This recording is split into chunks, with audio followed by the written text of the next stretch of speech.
ఇక వ్యవసాయాన్ని లాభసాటిగా మార్చే వరకు విశ్రమించనన్నారు ఏపీ సీఎం చంద్రబాబు. రైతు సంక్షేమమే ధ్యేయంగా పనిచేస్తామన్నారు.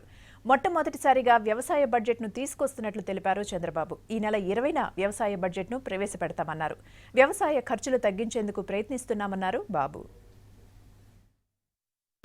పొలం పిలుస్తుందనే కార్యక్రమం ద్వారా రైతాంగానికి అండగా నిలవడానికి పోతున్నాం.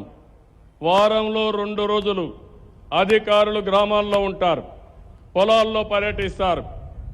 15 రోజులకు ఒకసారి మార్కెట్ కమిటీలోకి వచ్చి ఆదర్శ రైతులు కానీ, వ్యవసాయ శాఖ అధికారులు కానీ, ప్రజలు కానీ ఆ గ్రామంలో వ్యవసాయం అనుబంధం ఏ విధంగా జరుగుతూ ఉంది, అనుబంధ రంగాల్లో ఏ విధంగా ఆదాయం వస్తూ ఉంది, ఇంకా ఏ విధంగా చేస్తే బాగా చేయగలుగుతారో దానికి ఒక ప్రణాళిక తయారు చేస్తారు.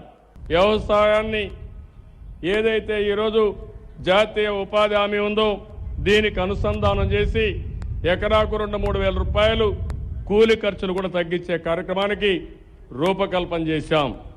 మొట్టమొదటిసారిగా మీరు ఒక్కసారి ఆలోచిస్తే వ్యవసాయ బడ్జెట్ కూడా తీసుకొస్తున్నాం. ఈ నెల 20వ తారీఖున వ్యవసాయ బడ్జెట్ తీసుకొస్తాం. వ్యవసాయం పైన ఫోకస్ పెడతాం.